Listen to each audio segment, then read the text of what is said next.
Weird. Okay, all right. It's just an interesting morning. Just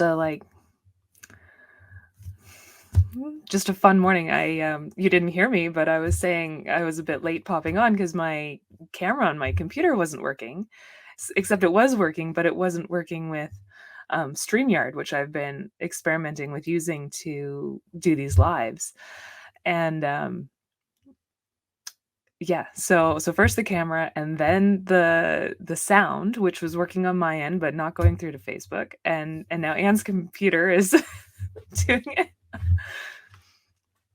This is perfect. This is such a good example of world as character, right? How our world is affecting us and doing things, taking its own individual action and being a little bit unpredictable.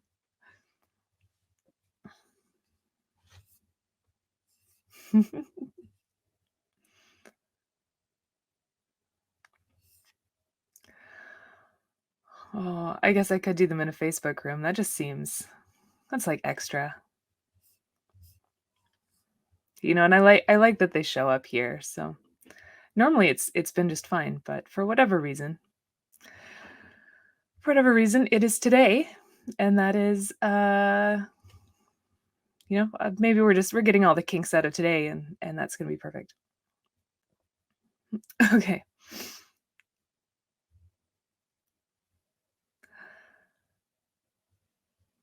Alright, so as per usual, I came up with a little something to talk about, and then we can have a little bit of a Q&A. Yeah. All right. So today, I wanted to talk about world as character. And what inspired this was the Disney movie Encanto, which we watched with my kids and all of the nieces and nephews a couple of days ago, or probably well, a couple weeks ago over Christmas time. So good. If you haven't seen it, it's like upbeat and peppy and full of magic and just like super cool. But one of the main features is the house they live in. It's Casita, the magical home that they share, and it's it kind of I mean it really exemplifies how sometimes a setting can be a character, and it's a very obvious example. I want to dig into some little bit less obvious examples as we go on, but in the story, if you haven't seen it, the house is basically alive. It rearranges itself, it moves people, um it has a whole personality, and it's it too has, I wanna say emotions. I mean, it shows when the good things are happening, it shows when the bad things are happening, and, it also takes its own independent action, and so when we think about world in general, whenever we've got a story, that story is always happening somewhere. There's always a setting. The character is not in a black void, and if they are in a black void, that's the setting, and it's got its own stuff going on, right? But um, so there's the setting where it's happening, and there are always things going on outside of what the hero is doing. There's always things going on outside of the immediate story. There's always parallel things going on. Same as us as a person, I'm living my life. My husband is living his life. My mother-in-law is living her life, and our neighbor down the street is living their life, and they are separate, but they do intertwine. And so sometimes, the things that my husband does obviously interfere with my story, my path forward. Sometimes the things my mother-in-law does, I shouldn't say interfere, but like interfere, interact with. And sometimes the things that my neighbor does, even if I don't this is a great story. So we've had like such drama in the neighborhood lately from a lot of neighbors that we don't know, that we've never met, that are really like a couple doors down. There's a couple renters that switch all the time that we don't really keep up with, but there's stuff happening there, and we've had like the police show up in the middle of the night sometimes, that sort of thing. And it's not that we know the people, it's not that we're involved in that, but what's happening with, when the police show up in the middle of the night, it affects us because we get the lights and sometimes the noise coming through. So that's the world around us, and that's the world acting independently, acting outside of what the main story is doing, what my life is doing, and having its own, I'm going to say goals and motivations, but really having its own set of things that are going on with the world, that are not specifically a character, but are acting in that kind of way. So again, Encanto is just a really neat, and a really obvious example of that, with this magic house that is pushing people to do things, encouraging people to, there's one scene where, I think, Mirabelle, the main character, the house is trying to like get her to move, get her out of bed, and she's like, okay, okay, fine, we're going, because the house is insistent. The house is continuously pushing her, to fall into what it kind of wants from her. And there's a lot more there, but just a very, very neat example of that, and a very good reminder that a lot of the push and pull is not necessarily from other characters, which we did talk about at the character workshop. We talked about how, all of the characters that are there are serving to, either pull the character towards the positive belief, or in some way push the main character away from the negative, or the more limiting belief. And the world can do the exact same thing, right? So the world, with the Encanto example, the world is very specifically pushing the main character in one direction, or pulling her in one direction. But that happens in every genre of fiction. That happens with every setting. What's going on in the world, particularly the parts that we share. Remember, we don't want to have anything coming into our book that is, superfluous. Everything that goes into a story should have a specific purpose. So everything that we share about the world is there to push or pull the character in a certain direction. All right. So when I think about world building, I really think about four areas. And for me, world building, I think a lot of people think of it as what are the trees, what do the trees look like? What are the mountains like? What does the architecture look like? And that is the superficial layer. That's the tip of the iceberg. What really matters to me with world building is the culture underneath. So it's the social organization, it's who's in charge, who are the influencers, who is setting the tone and the cultural beliefs of wherever it is that they live.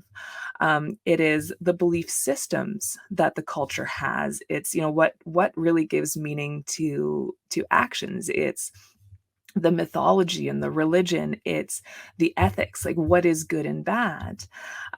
Family structure, how do people live?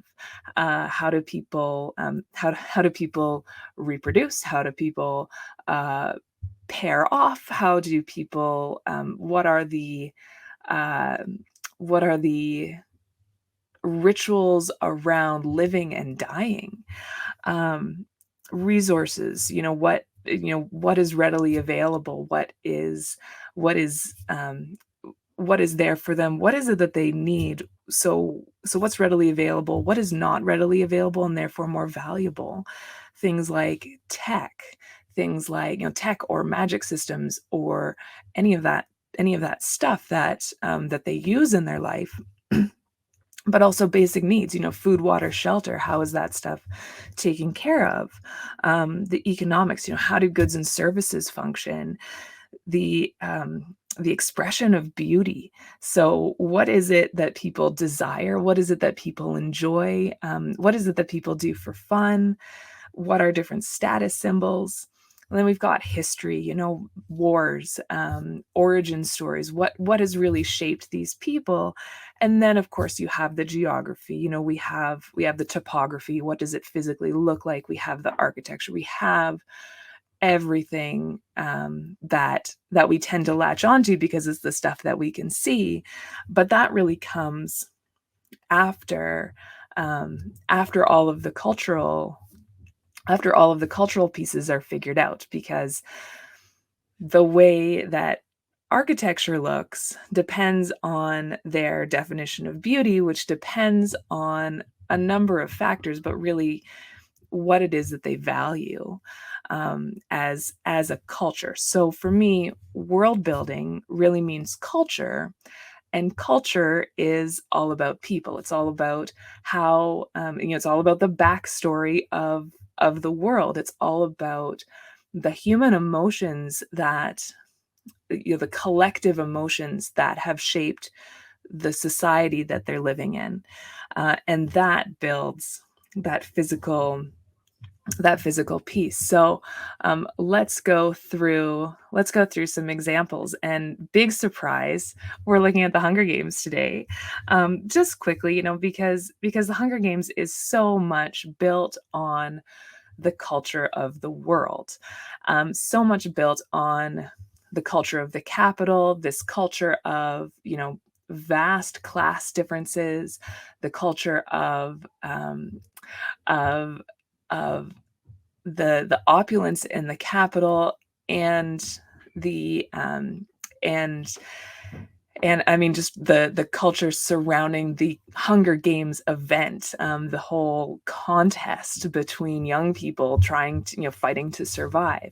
There's this whole culture, and the whole I mean just the whole story is so built on that, so built on what the society believes. And then of course we've got things like how they dress. So the image that really comes to mind is of course the capital and the fashion, the bright colors, the like really like gaudy, ostentatious, feathers and flowers and body modifications, everything that is there. But that's really built on top of the cultural belief of class difference, the cultural belief of showing this kind of wealth is beauty, and their different interpretation of beauty, and like how they show off their wealth. That's very much what that sorry so the way that they physically show up is very much dependent on everything that has come before culturally. And the other thing that's really neat to think about with that world is how the influencers really shape everything. So when I talk about the Hunger Games, I talk about the capital and President Snow as being kind of the same, but President Snow is really an influencer in that culture, where what he says kind of goes. He's the political leader, and so he has a lot of influence. He is able to shape that world a lot. But another big influencer is the talk show host Caesar. I don't remember his last name, but is the talk show host, and the way that he shows up, the way that he interviews these, the tributes, it's shared in the novel how important that is. And you also can see exactly how much um, influence is there, because everyone in the capital is watching him. He's watching the interviews that they have, and that is coming back out. They do a good job of this in the movies, of showing the young kids of the capital pretending to be Katniss. Like there's a little girl running around with a bow and arrow in the capital in one scene, and it's just this moment where you're like, oh, like I can see how much influence there was there. So the way that really the way that culture is shaped, the way that we see it in in the novel and in the movies really goes back to all of the underlying culture pieces. Who are the influencers, and what are those influencers working towards? I also wanted to bring up Lord of the Rings. We've got some small pictures here, but so Hunger Games is really like a cultural world. There is a very different culture there than what we are used to, and so when we see the world, it is very much based in culture, and I don't even know. I mean, it is described in the book, but how much is it described versus how much do we generate in our heads versus how much have we kind of adapted or adopted from seeing the films? Um, Lord of the Rings, of course, huge fantasy epic, and it spans multiple locations, multiple different settings, multiple different types of topography that are showing up. But how does it really play in? Because if it was just the physical of they've been to the forest, they've been to the mines, they've been to the hills, they've been to the marshes, they've been to the mountain. It's not particularly that interesting. It's not that exciting if they just went to those places with a purely physical description. What we have instead, and what I really admire about the book, is the cultures that are coming through, is the characterization that is given to these different settings. So like Lothlorien is this sort of legendary forest, protected by the elf magic. It's a place where I can't remember quite how they put it, but it's like only the people who are worthy are able to enter. It's protected so that evil cannot get in. So it has this whole reputation around it. It's steeped in this myth and this magic that really makes it something bigger than what it is. It's not the woods behind my house, it's Lothlorien. Same with the Mines of Moria. It's not it's not the it's not the gravel mine that's like down the street. It's the Mines of Moria, also with this rich sort of meaning around it. And we can also see very much how the mines have been built on the culture of the dwarves that live there. And I'm probably going to paraphrase badly again here, but when Gandalf says they delved too deep in the Mines of Moria, their greed got away from them, and they unleashed these, the magical demon that chases them, the Balrog. They that is also a cultural thing. It's not like they were just digging and that happened. It's we really get the impression that the dwarves got very greedy. The dwarves, knew they were in a risky zone, but they kept digging and they unleashed these problems. And now we've got, of course, when they're there in the Lord of the Rings, everyone is everyone is dead, and they're having to partly figure out the mystery, and partly they're in this really creepy place, and so it gives all of this, again, characterization there, and it creates stumbling blocks for them, but it also serves as a way to uphold some of those, or a way to showcase the theme a little bit, how greed, how looking for things simply for yourself could go very wrong.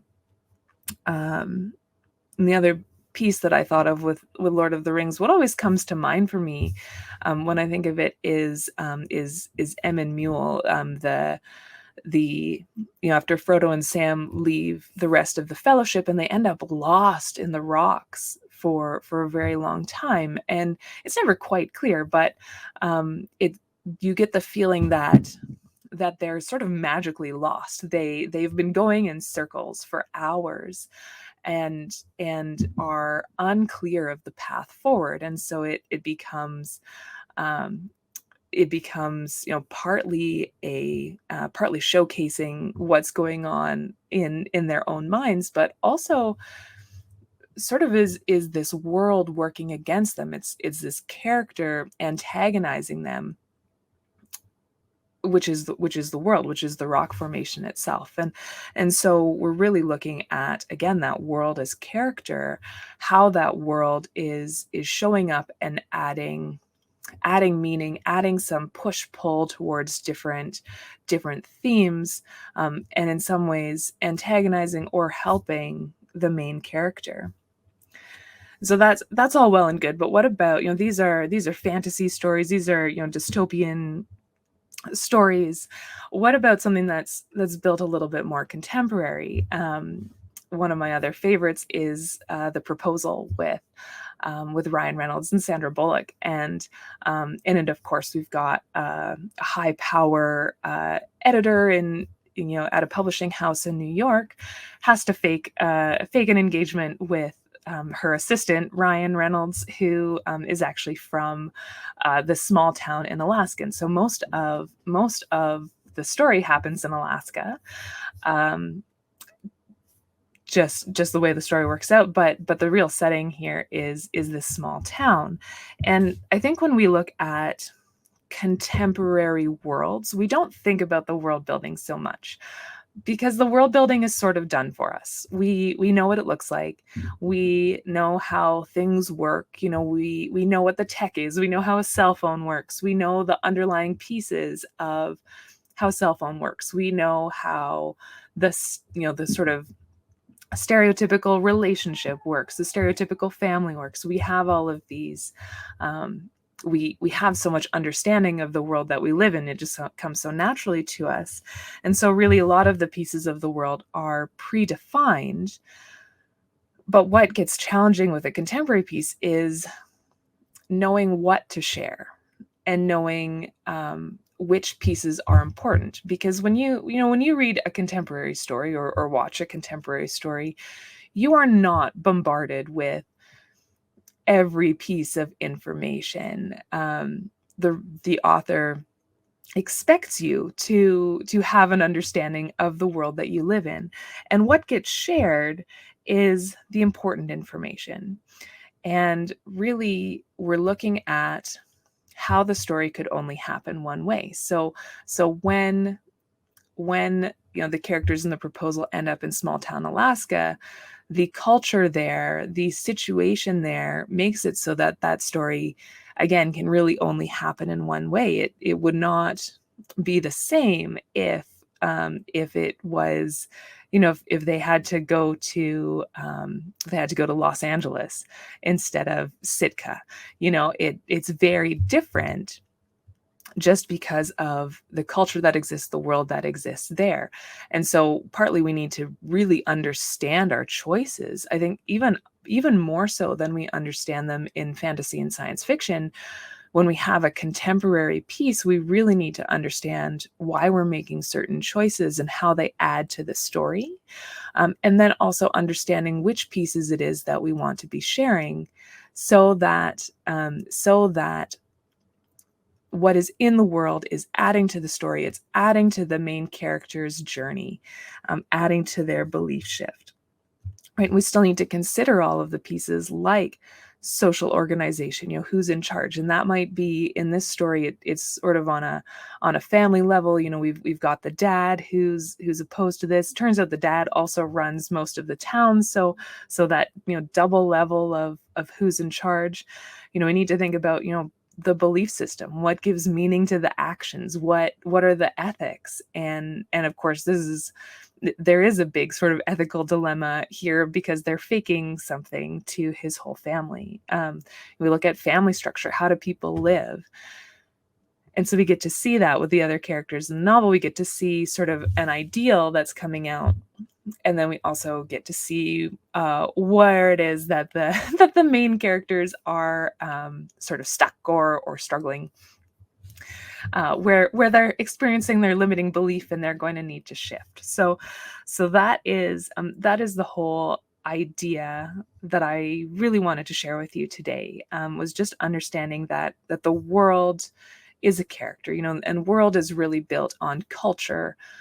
That culture is built on people, and it really is, to me, world building is more about understanding the collective, society or cultural character than it is about understanding the physical world, because that physical world always gets built on top of all of the belief systems, right? So we're not talking, when we're talking world, we're not talking a specific character, but a global character.